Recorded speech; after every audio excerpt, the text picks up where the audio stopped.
just might be Carlton goal.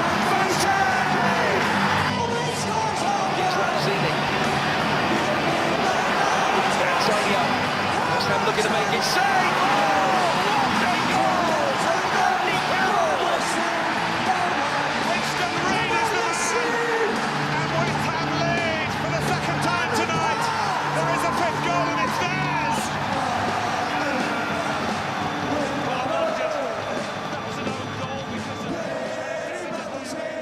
Hello and welcome to the third episode of the Hammers Opinions podcast. I am Sonny Bottomley, or Bottius11. I am James, or West Ham Shout.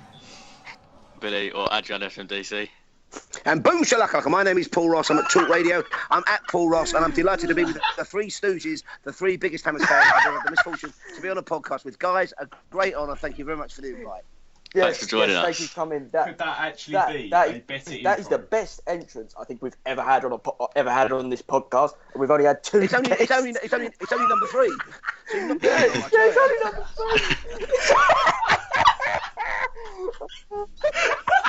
That's incredible. Oh, right, okay. That was amazing. Let's not get too carried away now. We've only started recording about barely even a minute. Right, so what's going to be in today's podcast? We're going to talk about the 2-1 defeat against Chelsea on Monday. We're going to do a little review on the Bournemouth-West Ham game on Saturday. The latest news in West Ham, a few questions off Twitter, and maybe a few off Facebook if we get any. Bill's quiz for Paul Ross, and just a couple of general other bits at West Ham. So I think the part that we've got to start off with tonight is the West Ham United-Chelsea game. A quick synopsis of that. This is the reverse fixture of the opening day 2-1 defeat. It ended in the same result at the Olympic Stadium. Eden Hazard scored the first goal for Chelsea on the 25th minute, rounding Darren Randolph into the bottom right corner. In the second half, it only took 5 minutes before Diego Costa kneed it in from about 5 yards, and Manuel Lanzini scored on his 50th West Ham appearance with his 13th goal for the club. So obviously, I think something that we've got to touch on first is it's probably the early pressure that we put on, because we did pile the pressure on quite early, but it just didn't pay off, and it did eventually lead to that Hazard goal. Where did we go wrong for the goal, lads?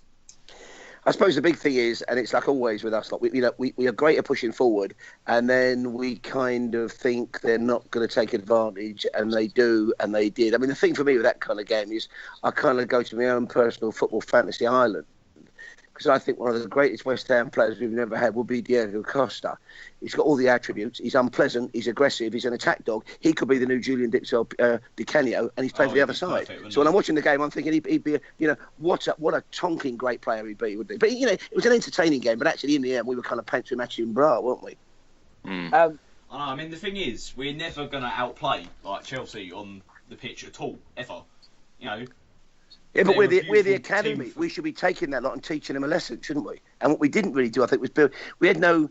I mean, I'm not great at the football jargon. I leave that to my mate, the Moose. But we didn't really seem to have any structure, because we pushed it forward and didn't really quite know what was going to happen when they were kind of attacking us back. So it was all about kind of. It was nice, a few nice moves, but in the end, actually, we let them walk all over us. Yeah, and the thing is they've got such quick players. You look at Hazard, for example. We're never going to be able to keep up with him if he runs forward with it. Well, I mean the counter attacks. They were so quick. They reminded me of the Arsenal attack when we lost 5-1 in December, and because they was just so quick coming at us, and our defence just could not handle them. The other thing is as well. I mean, that's the reason that they are so good that's what the reason they're 10 points clear at the top, because what they do is they create this false sense of security. They did the exact same to us, and they think, we're not going to do anything with it. They know that they've got solid enough pressure, they're solid enough in possession, and so they let us attack and they let us ride it, and then they hit us on the counter attack.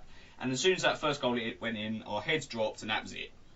Well, I mean, that's what's happened when we've played a side in the top 6 or the top 8. Once they score a goal, our heads just drop and we just can't find the way back. And that just gives the attacking team more morale to go get more goals. And I'm really surprised that it was only 2 for Chelsea. Well, yeah, I mean that's a positive to take from it, but it's not much of a positive, isn't it? You know, we lost 3 points.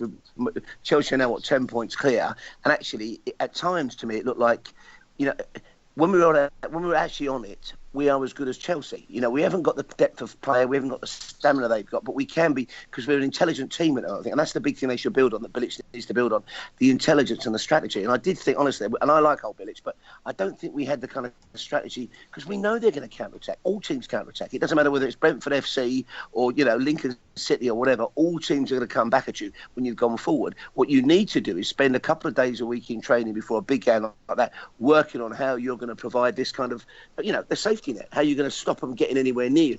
It's like in a siege, you know. Football is a weird situation. It's both sides are attacking and both sides are being besieged at the same time. And what we haven't got right this season is working out how to deal with it when they come at us, which used to be, you know, 10 years ago, one of our strengths. Yeah. You look at that, what Chelsea did. They did their homework on us. They knew exactly what they played. You know, we had longer than most to prepare for that game. You know, we had what? We played 2 days after the Saturday. So we had 2 extra days to prepare for that. And, you know, and we've also all got the telly, we've all got the video recorders, we've all got the laptops, and the team have got that as well, and they know what Chelsea are going to play like. They know what they're capable of. So what you have to do is think, right, okay, that's going to be exactly how, that's going to be their strongest attack to us, and that's what they did. And it was, you know, fantastic to watch. They're a beautiful side at the moment, Chelsea, but a lot of it was so predictable. You kind of think, where was the counter strategy? Where was the planning to take that on? Yeah, exactly.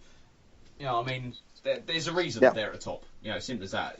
Conte's got so much rights this season that they're just a good team. They're just a good attacking team, and the fact is we've not looked the way they've played, simple as that, and we've not looked to play to our strengths and their weaknesses. And also, I do think, I mean, you know, Costa's a great player, but I think that's the biggest reason we lost.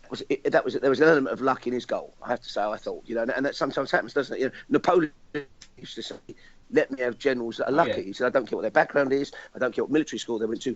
Some people are just lucky, and at the moment, Chelsea are a lucky side, and he's a lucky player. Yeah, but again, I suppose it played that well. I don't think they played that well. I think if we'd have brought it to them, I think we could have won that game. I think you're right, though. After that first Hazard goal, we do that weird thing. It's like we're almost like conciliatory, like we're apologising for being there. And it's not. It's the heads going down and more. Like somebody thinking, you know, that they all look confused for about 10 minutes, and that's when we lose the game. It's that kind of. What they need to do is have that absolute fallback position. You almost Dunkirk strategy. Okay, they're ahead. The Germans are turning up on us. We've got the channel between us and England, but actually they're not going to take any more prisoners, and we all pull back together and we just keep them out. And that's when mentally, I think the great football teams regroup. Leicester did that a lot last season. I thought what Ranieri got right last season, I thought was you know, even when if they went 1 down, Leicester, they didn't look weak. They just looked incredibly strong, but in defence, and it gave them a chance to actually almost psychologically intimidate the other team, and then they bounce back, and they did that 3 or 4 times when it mattered, and that's what we need to get right. And there's a lot we could learn from that, I think, because God forbid we end up like Leicester are this season, but actually at the moment we're thinking we're not learning lessons from anybody, I don't think. Again, I think it was, I don't know who said it, I think it was Billy who said it or Sonny, but you know, in some ways we were lucky it was only 2-1. I mean, I'm always confident. I always think, you know, it'd be great to nick a point. It'd be great to nick a point. The other thing is, it says a lot about our season. Ian Abrahams said to me, he said, it says a lot about our season. The fact we're looking at that and saying, at least it was only 2-1. Like, hang on a sec. You know, we can't be pleased about 2-1. Like, I'll take it. All right, they're the league leaders. There are ways you can make it look good, but there's no excuse for the fact we probably could have won that if we kept it up and we'd have took our chances and we'd have done the right things. We could have won that easily. Well, I mean, like, if that Lanzini goal or a goal from any other player had have come before the 60th minute, we could have turned it around. But it was because we scored that last minute goal that just sort of gave us like a last minute sort of like right we can go and get a leveller now sort of mentality. Yeah. But it just came too late. It was, too little, too late. But, it's a very odd thing, I think, psychologically, and it's happened. It doesn't happen lower down the leagues, but we got this. I think in the Premier League now, there's this, and maybe it's managers trying to save face or save their pride, and they get into it without realising it. But it's that thing, they want to save face, and they say, oh, you know, I mean, I've even on Match Today, you know, they say, oh, and West Ham got a bit of dignity at the end or claw one back. That's not the way to look at it. If you lose, you lose. And I'd rather we lost 5-0 if we'd attacked them and gone at it gangbusters than do what we did, which is kind of sort of bend the knee to them. And we still lost. We still lost. Yeah, we still lost 2-1. We might as well lost 5-1, but really shown them something. Really gone for it. And actually, what happens then is the people at the top. It's the old story. If you're ahead, if you're the favourite, you've got everything to lose. If you're the contender, you've got nothing to lose. So let's play like we've got nothing to lose. Exactly that. That's why we beat all the top 6 teams at least once, and nobody got more than, I think it was a point against us. If I may be mistaken, I'm just saying that off the top of my head. But that we played so well. We beat all the big teams. We beat City, Chelsea, United, all of these teams. We beat them all because we thought, we're the underdogs. We can go in there. We've got nothing to lose. Go for it. Well, I mean, touching on that point that we was talking about earlier on, we would have been happy with. We're happy with a 2-1 loss. Last season, we went on a run of about 7 or 8 draws. Yeah. And this is the point where the refs was proper against us. Like there was decisions like Man United game against us, the Chelsea game. I mean that game where we drew 2-2 against Chelsea.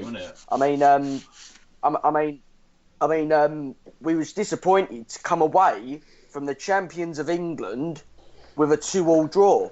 Yeah, that's where we've got to get back. We've got to get back into that place where we're thinking if we don't win, we've got to realise, there are no good losers. There are only losers, and we do not want to be losers. The other thing is as well, like we're coming into these games, and we're just saying, look, because of the start of the season we've had, we'll take anything as long as it's not a drubbing like we've had at City, and we've been properly schooled by City. Make no mistake, this season it's been shocking, but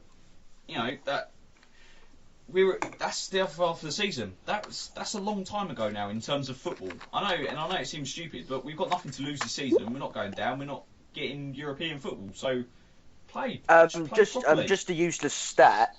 Bringing up the Manchester City, Manchester United scorelines. In total, the Manchester teams have scored 19 goals against us this season in league and cup, and we've only scored 3. We've only scored 3. 2 in the league, 1 in the cup. We've conceded 19 goals against the 2 Manchester clubs this season. So that's ridiculous. There's a stat. Okay. Yeah, but Man City, but this season, Man United should not be nicking it against us all the time like that. They're in a state of they're regrouping, they're in a sate of disarray. They're there sometimes for the taking. They're more in the past of Alex Ferguson. Let's be honest. Yeah. Also, it's that weird thing, isn't it? There's that kind of team mentality thing. Man is a pack animal. We work as a group. And I don't know what happened, but certainly I got the sense a couple of months ago things seemed to be very badly wrong in the dressing room at West Ham. And they seem to have got better again, which is good. But they've not got better again quick enough. And I do wonder whether we need to send, I don't know, you need something to go in and give them, maybe Julian Dix or something should go in and give him a real proper talking to. I know he's still knocking around there. Yeah. But, it's that thing, because it's an absolute...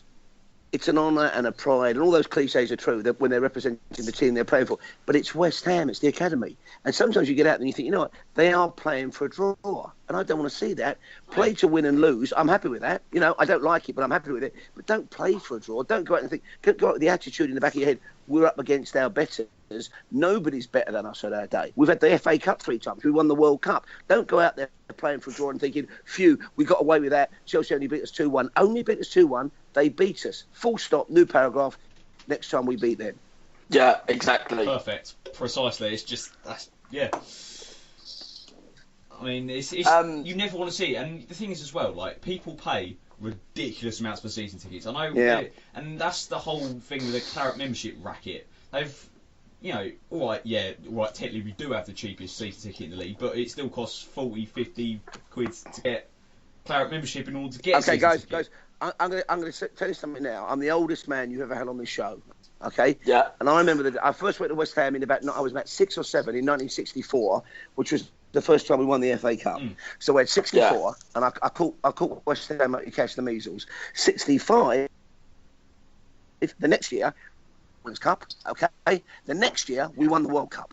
So of course I'm West Ham. My mate's uncle, a bloke called Ronnie, worked on the turnstile at West Ham, okay? For a whole season, me and my 5 mates all got in for nothing because he just used to flick the turnstile for us. We'd queue up, the match would start, and he let us all in. And those were the days when it was all cash money at the turnstiles, right?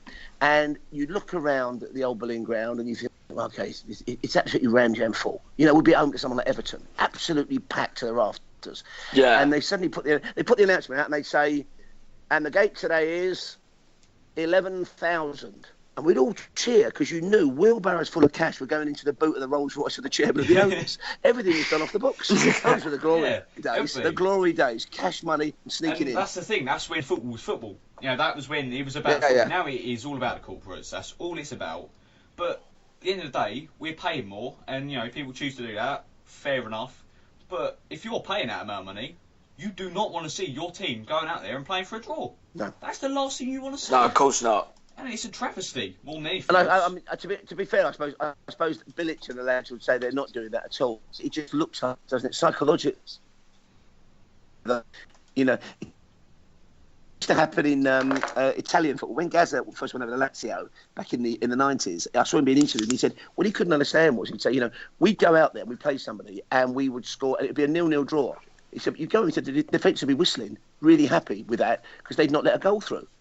And he couldn't, and I do wonder whether that's the attitude inherited or caught like blooming smallpox from Europe. That actually it's not a team. It's like the defence are happy if nobody gets by them, but they don't care if they win. That's another thing that's happened with the just commercialisation of football. Is obviously you've got all these new nationalities in football coming in, and so all these different ethoses from different countries all coming in. And unfortunately, the Italian one seems to have done that. Off that, as you say, the sort of sit back, oh, I'm happy with a draw. Well, you can't be happy with a draw.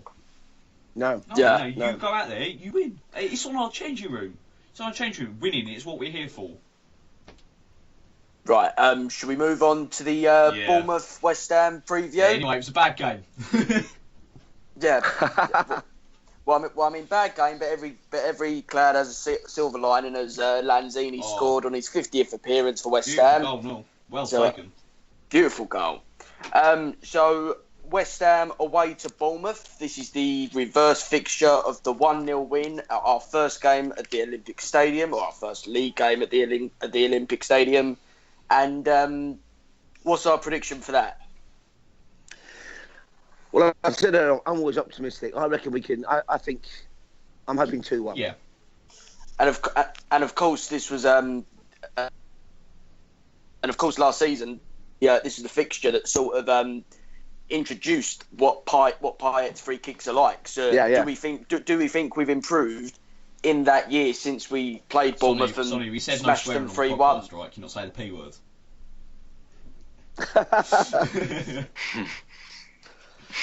Fair enough. Fair enough. I think the advantage we've got going, with Bournemouth is it's the exact reverse of Chelsea.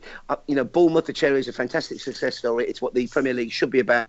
Exactly. They were their own version in their way of Leicester. It used to cost you £1 to park around the back of Bournemouth FC. People would park there and walk into town. And it was that really. It's a proper local club like West Ham. Premier League clubs. They're well Absolutely. run, and they're a good English team.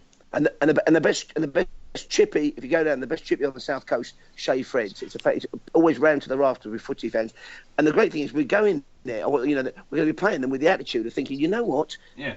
We can take them because they're our level or slightly lower. Yeah. And that we need to have that attitude with everybody. And I think it will be our game. I hope and pray it will be our game. I'm going to go for another 3-1 win. Ooh. Based on we've had a quite bad run of games recently. What we've playing Chelsea and City close together, but I think that we could get something out of this one, and I'm going to say 3-1. Okay, Billy. Let's hope so. Oh, sorry. I'm saying 1-0. Oh, Bill's back. Yeah, he's been back for ages, mate. Oh, was he? Oh, yeah. Oh, sorry. I've been out of the call for quite a bit. I've been out of the call. What you been doing? True professionalism in podcasting, right here. Yeah. Right, carry on, mate. Yeah, and apparently I'm the one going to university. Yeah, I reckon 1-0. I don't think we can. I don't think it'll be a big win because, off the back of that, I think it's quite demoralising in a way because. We should have won it simply, and I don't think it'd be a big win, but 1-0. That's what I'm saying. 1-0. I think it'll be 2-1. I'm gonna go for a 2-1 because I think it'll probably be we'll both see both goals in the first half, and then it'll be Antonio who will score the winner because he's come back in here if he's red, so he'll be back in starting lineup. Oh, that's right. He's back, Yes. isn't he? And they've Yes, got after Mings that as well, 1 match haven't they, suspension I after his second yellow card against believe. Watford. And obviously, Is Tyrone he- Mings, isn't it? He's been Well- given his for Bournemouth. He's been Fi- 5-match ban, so won't you be seeing him then? Yeah. Yeah, for Stamford. Okay, let me for ask you guys. Stamford. Let me ask you guys a question. I like him and I rate him, and I think he's underperforming. And I love his surname. It's a proper old-fashioned surname. What do you guys think of old Robert Snodgrass? Well, I mean, it's Did you just blow a raspberry on the podcast? yes, I did. Listen, Yes. we hope it was a raspberry. It was nothing else. Which end did it come from? So I'll use that something to edit out the P word he said earlier. Oh, God. Right. Well, I mean, Snodgrass. He hasn't really shown any of his shooting ability, which he did have quite a bit at Hull. Yeah, we know he's got that, which I'm hoping he's going to unleash. So he's got that Yeah. going for him, but he needs to actually get that out of the back drawer. Snodgrass, he's Yeah. gone from being the main man in the whole City team to he's a new signing. He's not set up the world alight, which is probably to be expected. Yeah. And so Yeah. I don't know. It's difficult, but I think we shouldn't. I don't think we should obviously slate him yet and say, we shouldn't get him into the team. That's obviously harsh. I mean, people are doing that with Faguli after 2 games, which was stupid. And Faguli, I think, has been a good player for us. I know a lot of people were slating him after the Chelsea game, but I thought he was decent. I think give him a bit of chance, but obviously he's got to get used to not being the main jewel in the team, essentially. And I think psychologically it must be tough for him with so much focus on Andy Carroll and the concerns, and there's always that injury niggling doubt, isn't there? I do wonder whether maybe he's missing the limelight a bit, but I think he's worth sticking with, and I think he's a good signing, I must say. He's been impressive. He's just not been, world class. But then, did we really buy him to replace Payet? Really? I don't buy it. I don't buy it because. Swearing, sorry, James. no. Swearing. I'll be using that one to censor it. Yeah, no, I don't buy it. I don't buy it personally. I think, to be honest, Andre Ayew was brought to replace him, if I'm honest, because, the 2 Davids, they knew he was going to be gone. It was every bloke in the newspaper was linking him away. They knew he was going to be gone after this season, so I thought they brought Ayew to replace him. And what a load of cobblers that was. Yeah. I really do not like Andre Ayew because he has done nothing for us, and 20 million. Absolute joke. Well, I mean, he's got 2 vital goals for us. Bearing in mind they were tap-ins, but that was what he was we bought Faguli that does the exact same big for that. for at Swansea. We got him for free. We paid 20 million to buy another Faguli. Well, yeah. I guess you're right in that sense. So in all reaction, I think we've got an average of a 1-goal deficit to be the final score, favouring in West Ham. I'm obviously going for 3-1 because I'm too optimistic a West Ham fan. So, yeah, but then again, the snake played a part in 2 of the goals. So I think that's where we'll leave the Bournemouth West Ham review.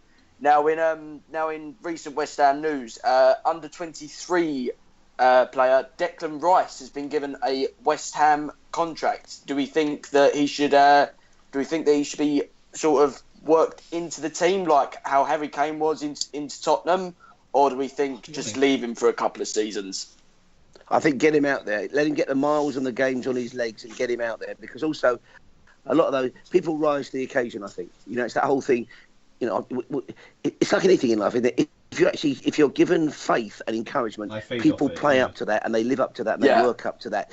Because I think people, it's a weird thing, all this whole notion of bedding people in and getting them used to it. And no, until you're out there on the field, until you're out there on the pitch, you don't know what it's like. But if you think the manager and your players, your fellow players trust you, you are not going to let them down. I think now is the time to get him out there. I mean, you can say the same about Tony Martinez. Just get him kind of match ready. Get him out there. I think he should be started whenever Carroll's got a knock, because we're just playing either Snoggle or Antonio at striker. Because if West Ham has got one problem, and we do have one problem, that's offloading brilliant youth players. I mean, the only youth player that we've given a real chance to over the last, I'd say, 4 or 5 years is Reece Oxford. Now Reece Oxford is younger than me by about 2 months, and he had Ozil in his pocket on the first game of the season. That was his first professional game. He did also have a shocker versus Everton, didn't he? Well, yeah, but he was only 17 at the time, so to be honest, don't blame the kid. To be honest, I don't think we have given him a real chance, to be honest. He's not played that much, and we've blown him out now. He certainly had the most chance out of all of them. Yeah. Well, compared to the rest of the squad, but, you know, blown him out now. I know where you're coming from. So. Well, I mean, there was only one player that I desperately wanted to see play for West Ham on a regular basis as a striker, and it's Elliot Lee. I mean, he was a brilliant striker for the under-21s and the under-19s. And he's just been so consistent, and I've watched him so many times, and he's looked so good on the attack, and I just keep on asking myself, how has he only been given one professional game at West Ham, which was a 1-0 FA Cup defeat to Manchester United? And also, the more you play them, you feed the hunger. Yeah, you've got to let them know there's faith in them, and you've got to give them the chance to get out and feed that hunger to shine and to perform and do what they love doing. And when they're on their day, they can be as good as any more experienced player, because what they've got on their side is youth and no fear. And I think the longer you keep them back, the longer you nurture them, the longer you put one for 10 minutes near the end, all you're almost doing is undermining them, because you're almost saying to them, you're not ready, you're not quite ready, it's not your day, it's not your night. Whereas in fact, you stick them out there. I mean, when Harry Redknapp took over at Tottenham, when Tottenham were the few seasons ago, first team in the Premier League, because they were holding everybody else up, apparently he said to the lads, they said, you know, what should we do, boss? And he said, just go out there and run around a bit.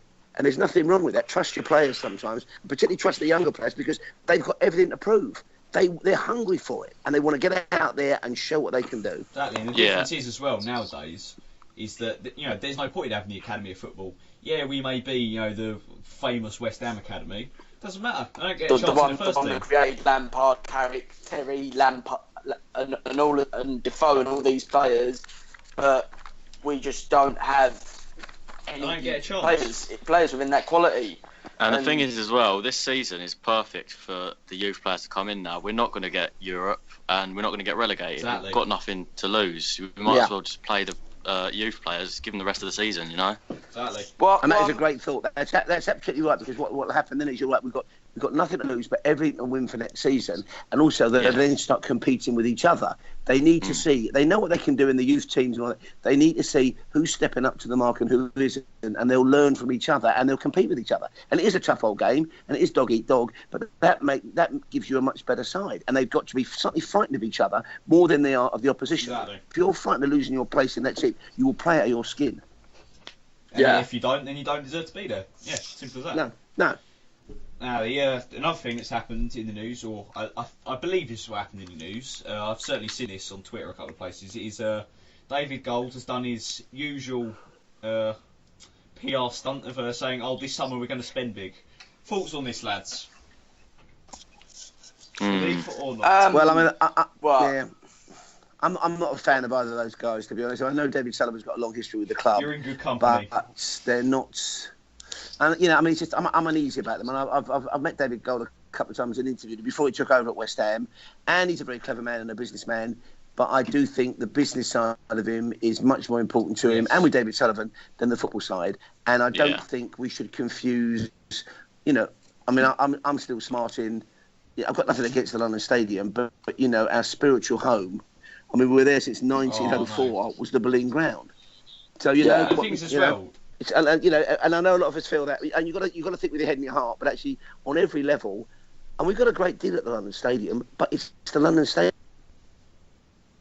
and it takes you ages to get out of it, a long way to get into it. You're a long way from the pitch. All those boring things we all know, and actually, it's not really. It's Leighton Orient's ground. You know, I mean, I think it made more sense to others, but the problem is they didn't build it with any concern of where its future was going to be. They knew it was going to go to a football club, and they still built it like an athletics ground with no plans for its future. And I think that was a mess up. There's no doubt about it. Somebody cocked up there. Well, again, I mean, they used that L word a lot, legacy, didn't they? But in fact, that's why West Ham, and they are good businessmen, Golden Sullivan. You know, they've sharked a great deal out of it. They really have. And, you know, we've lumbered the taxpayer with a big bill.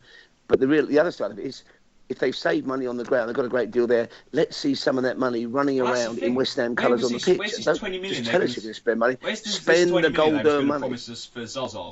You know, ended up being a loan deal, and thank God it was a loan deal, to be fair. But, you know, where's all this money? Where's the 40 million we offered for Lacazette? Where did that go? Because... Well, I want to go back to the statement that he said that we're going to spend big in the summer, and we spent big last summer. I think if you take into account the agent fees, Lanzini as well. AU for 20 million. True, yeah, good point. It adds up to about 60 and million. What actually did we get? I know. What do we show for it? We're not Alvaro Arbeloa. I mean... Well, I mean, Arbeloa has been getting closer to the Pines than the pitch recently, with the fans, and especially during that Palace game, where he was posing with the fans inside the Carpenter's Arms, was it? Yeah. And I mean that's the kind of thing that you'd want to see from a modern footballer, someone who can just go into a pub and just have a drink with the fans and watch the game, even though he's been treated badly. Has he been treated badly by the club or Billy? I mean, he got skinned once or twice, at the very least, versus Arsenal. You know, I know it's versus Arsenal, but still, my God. No, but we've got to take the point. His attitude's good, isn't it? His attitude's kind of positive, which is good. Okay. Other news. Have you heard about Toure? Apparently, one of his teammates injured him for the rest of the season. Oh, Whoever really? done that? What? Yeah, Whoever done that, buy the man a pint. Yeah, literally. Yeah. Carlo or Yaya? A West Ham. No, it was a West Ham teammate. It was the one that put Toure in his season-long injury. I would put my house. I said I would, not that I am, but I would put my house on it being James Collins that's done it. Yeah. He seems like the type that if you rub him up the wrong way, he will 2-foot you out, no problems with it. You'd have no issue with it at all. We ought to say for legal reasons, if it did happen that way, I'm sure it's completely accidental with no malice or intent. Oh yeah, of course. Please don't sue us. That's the legal side of it speaking. Well, I think you're probably right. Yeah. I think you're probably right on that one. Yeah. Now, last week was the big premiere of the new film Iron Men. Now I was meant to buy this, but on DVD, but I just haven't gotten around to it yet. Have any of you seen it? And if so, what's your little review? Oh, right, okay, that's decent. I've watched the trailer a couple of times because I was mulling over whether to buy it or not, because it goes back to what you said earlier. They knew exactly what they was taking on because of the quote in the trailer. She goes, you know, it's their church, Upton Park is their church, their home, and to take that away is a huge thing. It's like, so why do it? And why screw it up so badly? They knew what they was doing. They knew exactly how much Upton Park meant to us, and they still did it to us. And it's been shocking. I suppose it's also that thing, though, isn't it? When they, you know, in the hard, cold, cruel commercial world, they're looking at the bottom line, and if they could say to us, right, you know, we've broken your heart, but they went out in style. That last match was amazing. The display was amazing. It was fantastic celebration.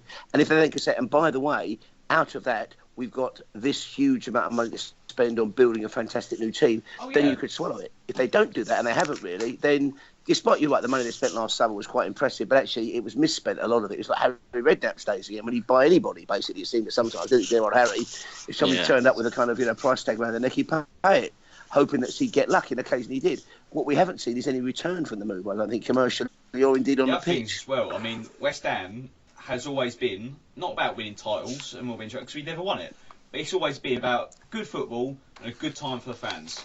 And, you know, close-knit community, like all the fans are. And it's family. It's like Mark Noble said on the last ceremony, it's ain't a football club, it's a family. So, what they've done is they've taken away the community aspect of it, There's been all the fan fighting, as we all know, and it's been extensively reported on in the media. So we've had all of this going on, but the football ain't improved. So we've always been, football clubs are one other. There's either the fans' experience or there is football. There's very rarely both, let's be honest, and they've taken away the fans' element of it, but they've not improved the football, essentially, and it's got worse, arguably. I mean, for me, I've always regarded us as a great cup side. I think the FA Cup is still the best football competition in the world. I know Man United did their best under Ferguson to kick it in the touch, but we played the first Wembley Cup final, 2019-23. We were meant to be at the new Wembley in 2006, and the blooming builders let us down. And I had tickets for that, and I gave them to my dad because I couldn't make it on that day. He went out to Cardiff and saw us get, spanked by Liverpool eventually. Don't. Still raw. But that's the thing about it is, it's that kind of. You said earlier on, last season we were playing up. We beat the top 6 teams, and that's what we should be, and that's what gets us through the FA Cup. And if we do that, eventually one day, we've got to get the Premier. We've got to get it one day. If Leicester can do it, I think that's rekindled everybody's hopes. We are going to do it again. One day we will make that happen. Yeah, 100%. And I think in many ways, Leicester in the Premier League was one of the best things to happen to football because it's been dominated by the top 6 sides. It's simple as that. It just has been. So it's given us hope. We can do it. There's no reason why we can't, as long as we get the mentality right and the staff right and the players right, which unfortunately is not happening at the moment.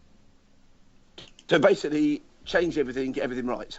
We'll do that next season. That's it. Yeah, pretty much. Change it all.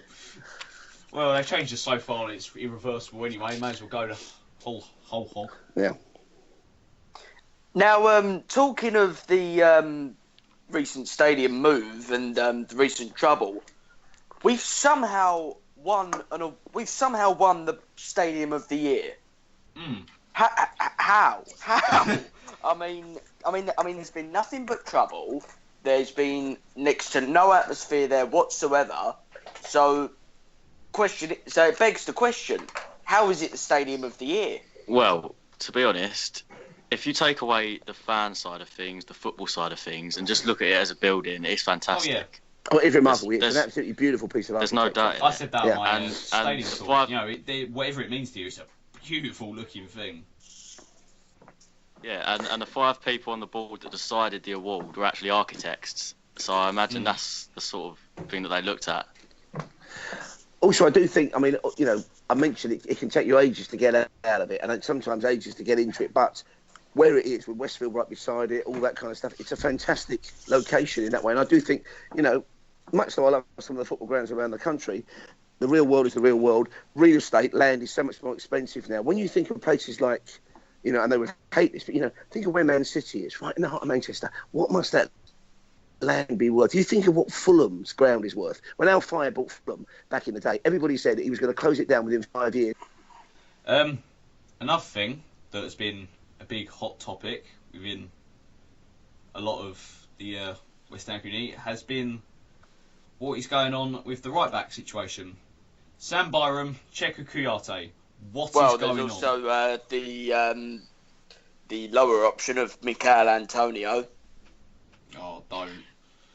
Well, to be honest, it looks like we're not learning from our mistakes because we did it with Antonio all last season and now we're doing it with Kouyaté. Yeah. There's always got to be someone out of position, isn't there? Well, being perfectly honest, there was only one game last season where I saw a good right back, and that was on the first game of the season. It was James Tompkins. Tompkins absolutely bossed it at right back against I can't remember who it was. I can't remember if it was Ozil or Sanchez or Oxlade-Chamberlain.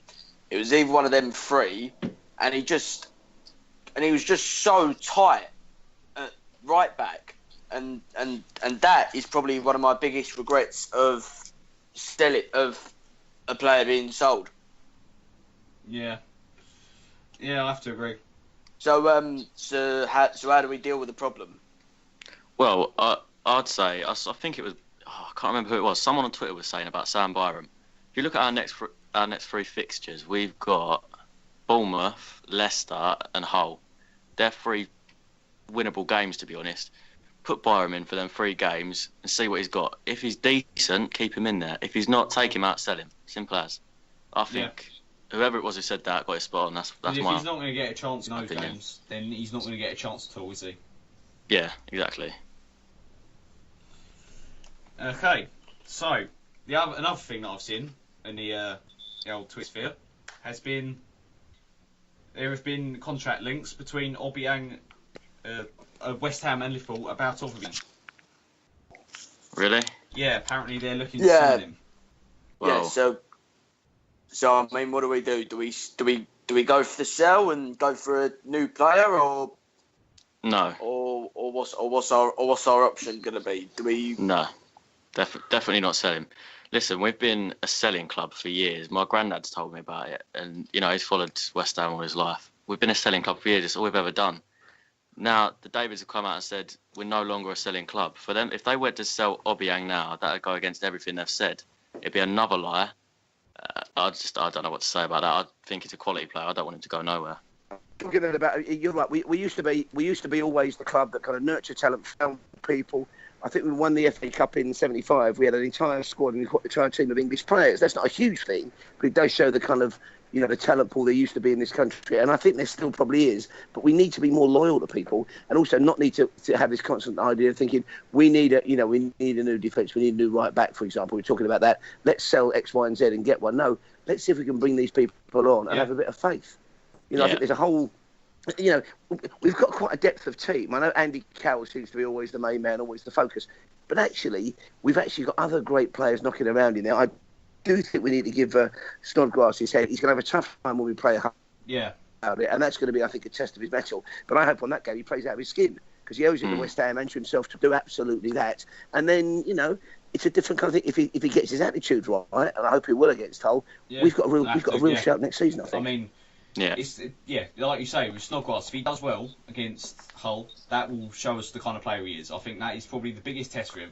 If he's going to get a consistent starting 11, consistent start even against, and let's face it, we've got a decent attack. We've got so many wingers and cams and whatever. We've got so many. If he can cement his place in there, he's got a job on his hands. So if he, Hull game, if he doesn't form then. Yeah, I can't see him really trusting him personally, and I think that's probably the right thing to do, because it's not fair on players like Faguli and dare I say it, Ayew, to stop them out for somebody that clearly doesn't want to play for us or doesn't feel as confident or whatever. Right. Also, I suppose we shouldn't forget the kind of mentality is so important with these things. The attitude is so important, and I do wonder what kind of backup these guys get, because there's competition in the dressing room. There's competition on the pitch, and we all give them stick when they're out there. And I do wonder whether sometimes we actually all need to think, you know what, he is a bit of a fish out of water. He's come somewhere different, huge expectations. Yeah. Can we not cut him some slack? Just give him a chance. But then there's also is the pressure not motivating them? And also, you're right, the money they're getting and the fact that they're carrying all their dreams. I say it now when I'm watching a game, I'm furious with some of them, and we're all like that, aren't we? As a human being. But you suddenly think, well, you're on. It's not even about the money. I don't care what they get paid. They earn it or they don't earn it. That's fine. It's actually they're carrying our dreams every time they put on the old claret and blue.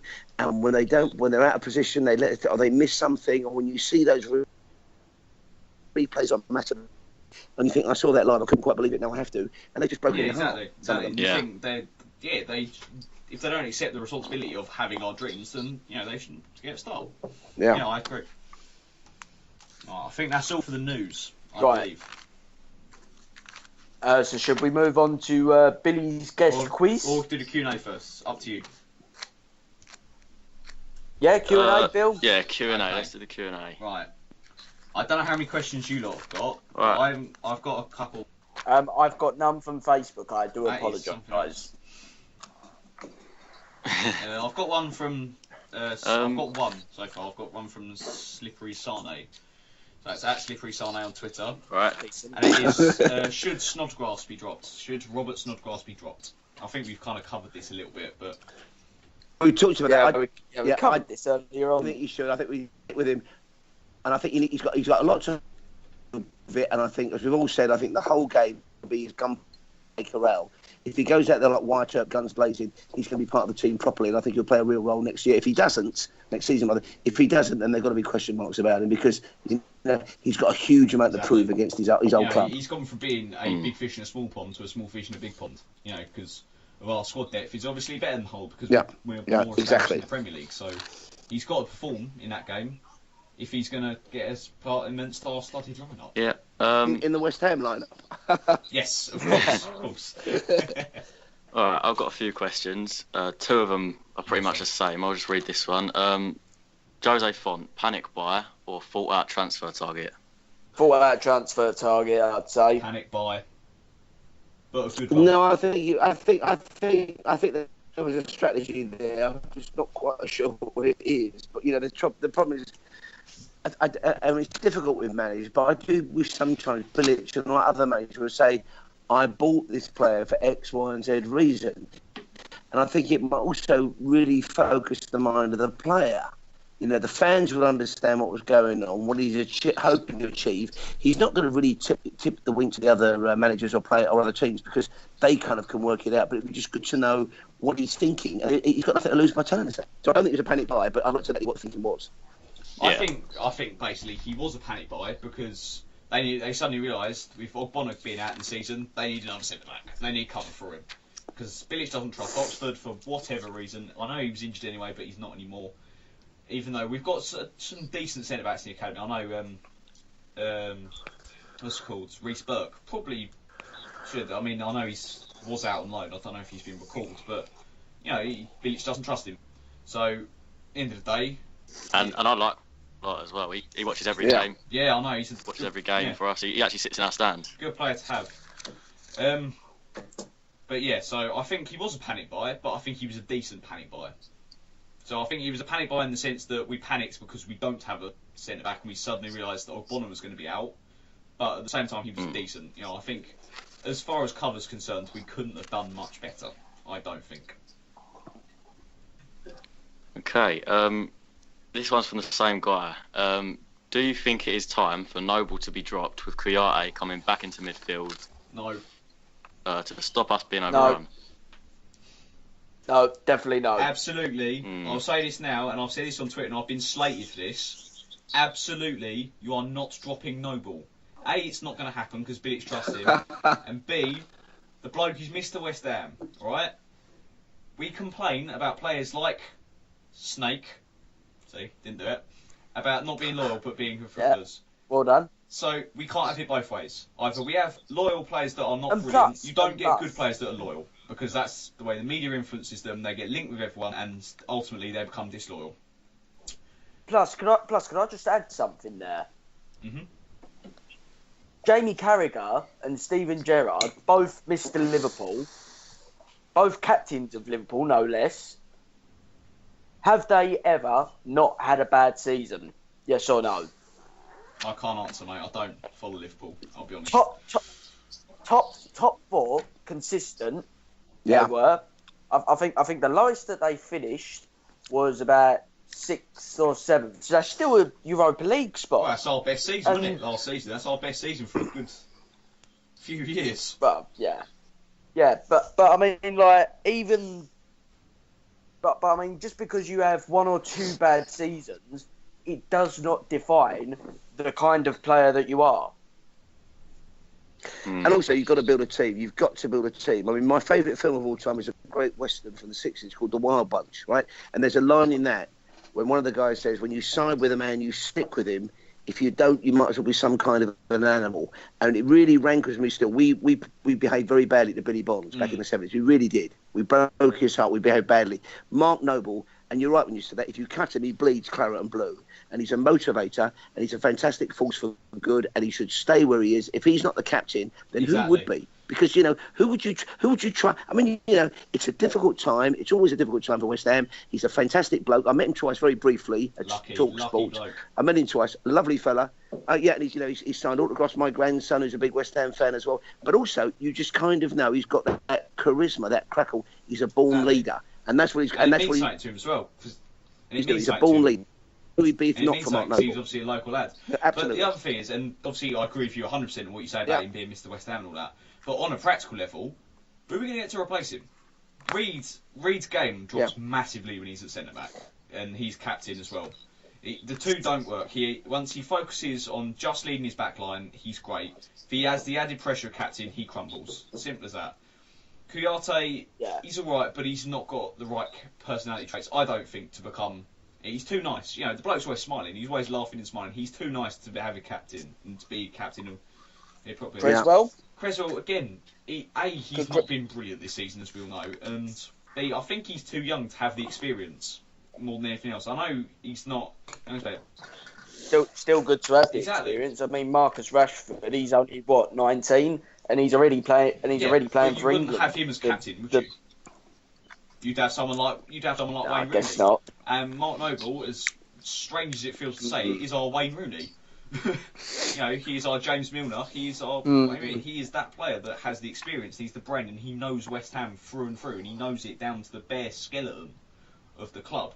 And you need someone like that. And we don't have any players like that at the moment that can fill in that role. And until we do, and I think probably Josh Cullen is the closest success, and I think he'd personally be the best, in my opinion, to success Noble. But that's not for a good couple of years. No. Yeah. And he's got one of those great football names, like something out of Roy the Rovers, Mark Noble. He does, it sounds like a captain, doesn't it? It sounds like it's a head. Every time you mention his name, you know he's going to be in the headline. You know what I mean? Noble performance. He's fantastic. He is noble, he is a noble player in his style. He does not bottle out of anything. Yep. He is English grit and determination, and we need that. You need that in a leader. Okay. Next question is from Super Snodgrass, and it is most realistic right back signing you want in the summer. Oh, that's a tough one.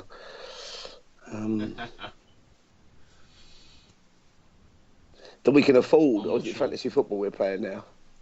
On our budget. Okay. Alan Brazil. Guy de Bill. It's hard. It's hard because I don't think there's that many good right backs out there that could improve on what we've got that would be affordable. This is coming from a board's previous history in right backs of Carl Jenkinson on loan, who's decent, but he's a loanee. We had Sam Byram, who is a lead starter, but he's a young'un, and we've got Alvaro Arbeloa. We do not have much budget to spend on that, and we will not. So I would say probably best we can hope for, Dominic Iorfa from Wolves. I know he looks decent. Obviously, I'm not. Yeah, he's a good player. Regular watcher. He looks good, certainly. Or. See, I'm less down on low as you guys. I think he's got promise. I think he'll be all right. We should stick with him. Yeah, I would personally. I think Sam Byram. He's a youngster. He's got a lot to learn, but for a youngster, he's immensely talented. He really is, and it does baffle me why Bilic should rather play someone like Kouyaté at right back over a natural right back. I really don't get it. Yeah, I think watching him the other day against Chelsea, it was just the attacking side of his game really let him down. At the end of the day, he'd run up the wing. He's that defender. It's a defence position. I see where you're going from, and obviously Bilic does like to use his wings a lot. But his main job, his principal job, is to defend. Of course, but you want him to be going forward as well. Oh yeah, obviously. But I suppose he's still young. What is he, 22, 23? So you want to sign Superman? The right back is just a great goal scorer. If only, wouldn't that be great? I'd be happy with Dixie back. If Dixie played that, I would say probably move Aaron Cresswell to right back and just play Dixie. Well, yeah, but then again, did you see him at Mark Noble's testimonial? Hardly fit, was he? Well. Yeah, but he'd do us about 15 minutes and he'd frighten the life out of the opposition, wouldn't he? I mean, just to look at him, he's a scary-looking player, isn't he? Oh yeah. You do not want to make his face on the post on the front of my house to keep away the burglars.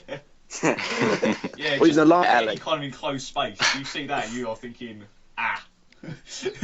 Yeah.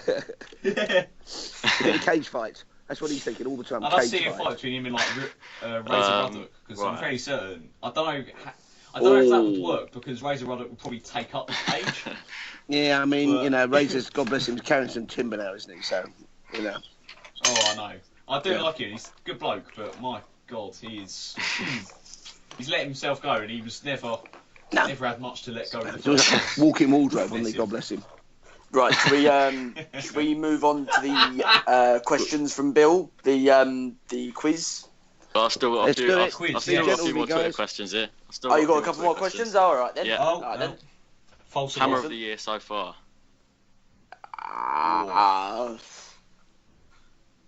See, it's another one, isn't it?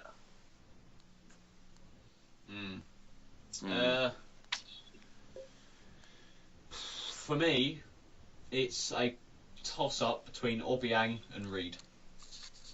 I can't decide between the two because I like them both for different reasons. I think both deserve it for different reasons. Yeah. Personally, I'd go with Reed. Yeah. As well, I I think. think Yeah, I I'd probably would, say yeah. Reedy's. Because Okay. as well with Reed is obviously he's. Sorry, I know they said the shirt to replace the snake. Did it again? The shirt on the London Stadium is going to be Reed, and I think especially with Reed scoring the last goal at Upton Park makes sense. Yeah. Next one is: would you sign Moussa Dembele from Celtic? Yes, but it won't happen. I think it'd be fantastic. If we well, could, but I mean, again, the thing I is, just don't think it's not going to happen. What? Yeah, exactly. He's an amazing player, and he would do well, but it's not going to happen. It's David Gold, David Sullivan. That's ridiculous. Well, I mean, we've seen players come from the SPL, the Scottish Premier League, like Nikita Jelavic, but I mean, look how that ended up for him. But I think it's a completely different mentality, Scottish Premier League to the English Premier League. So I think he could have the problem of not fitting into the style of play. I think, to be honest, he's a quality player from what I've seen. I don't think he'd have much trouble with that. Yeah. No, you build it around him if you get him, wouldn't you? But I don't think we're ever going to get him. We could, it ain't going to happen. Sadly. Yeah. Yeah. Just proper stab in the dark. Okay, we've got one more question, and that is a striker within a reasonable budget. Callum Wilson. I mean, I'm available. I know David Sullivan likes a cheap loanee. I'm always available. Got a mean right.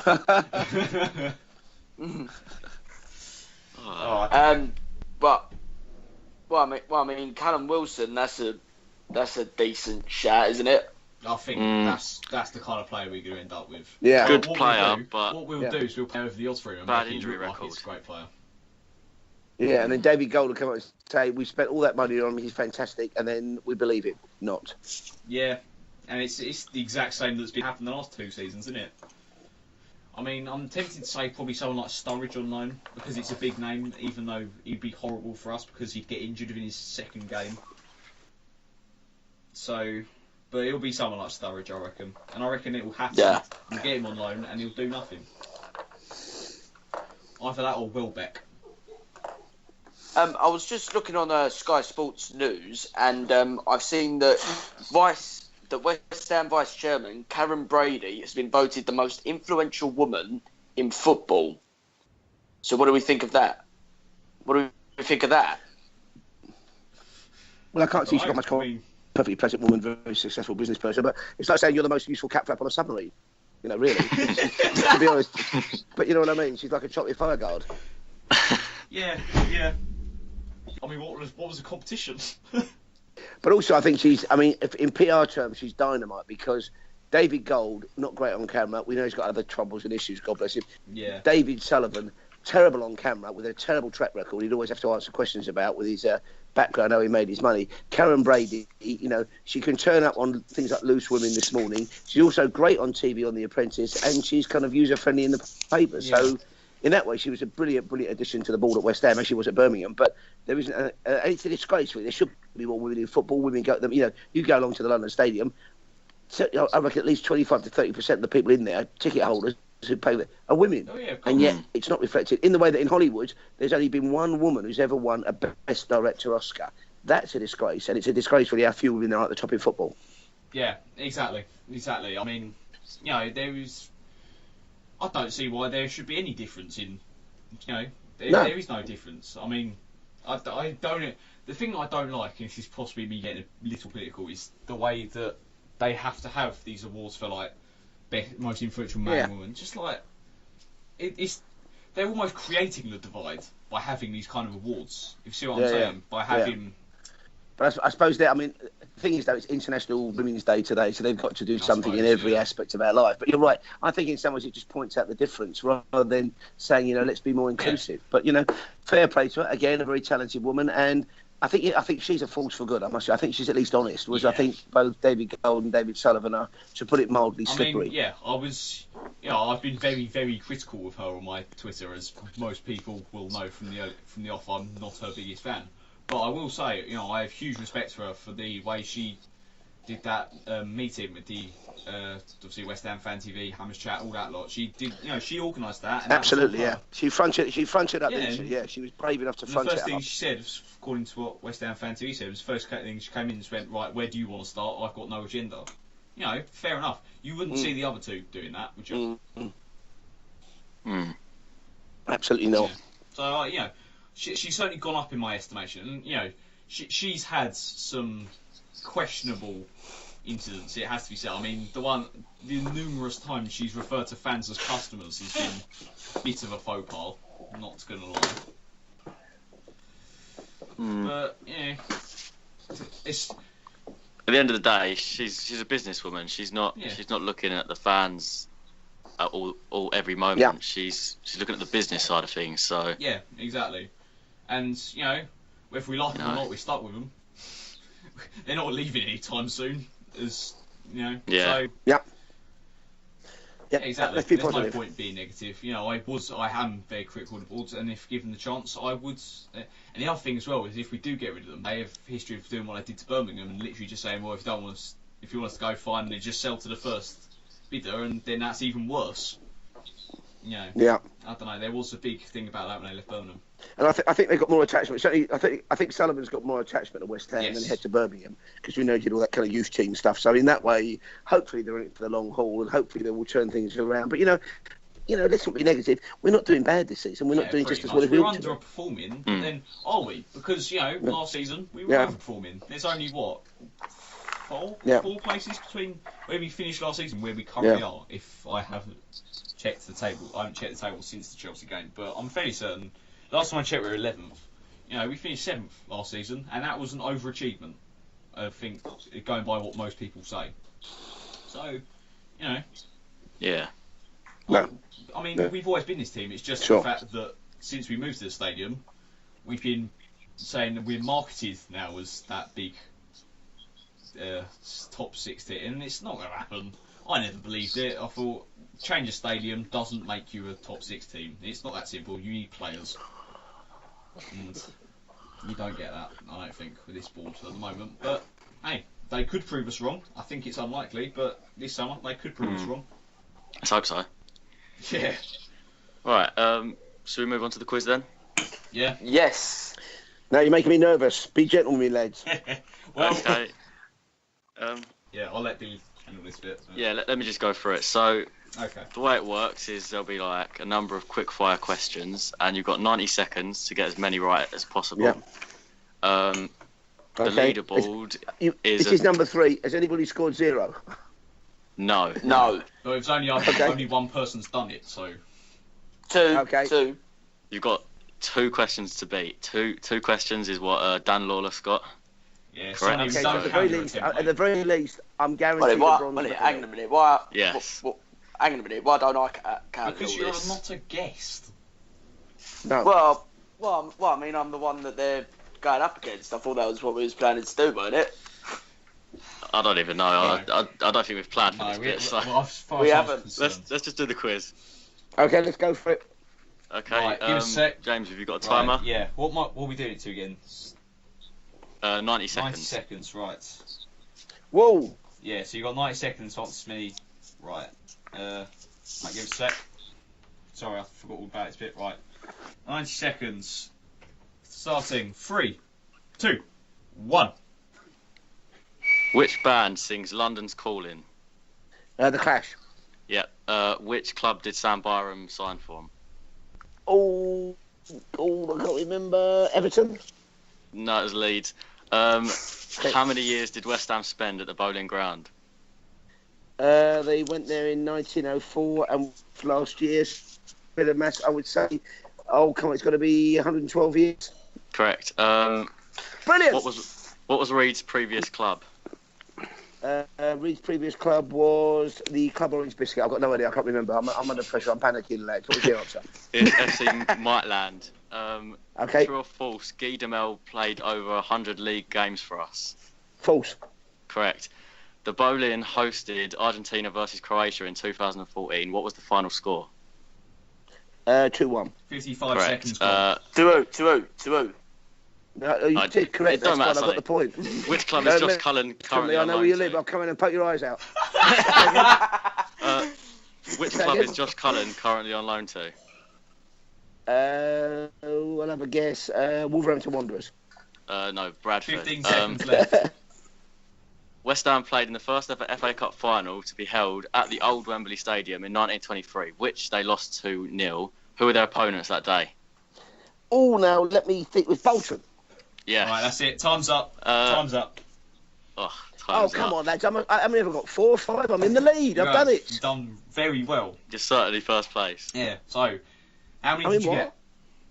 Let's see. 1, 2, 3, 4, 5. 5. Oi. You It's beat. a fist for the points. Am I in the lead? You're yes, in the very lead. much so. You even beat Sonny's attempt last time, and he doubled Dan Lawless's score. Dan Lawless got 2. Sonny had to go and try and beat it, and he got 4. And you've beaten both of them. Well done, Happy Paul. days. Well done. Okay, so do I choose my prize? Do I get the Cadillac, or can I have the villa in Spain? What do I get for doing that?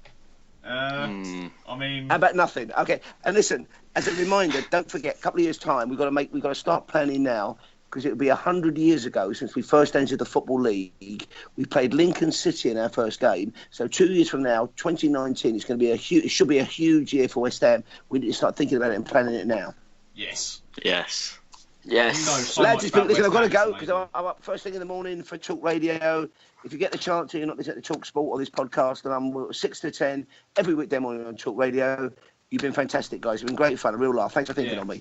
Thank you, Thanks, Cohen. man. Thank you so much, Cohen. And make sure to Much follow appreciated. him on Twitter. I always say, come on, you Irons. Come you Irons. Come on, you Irons.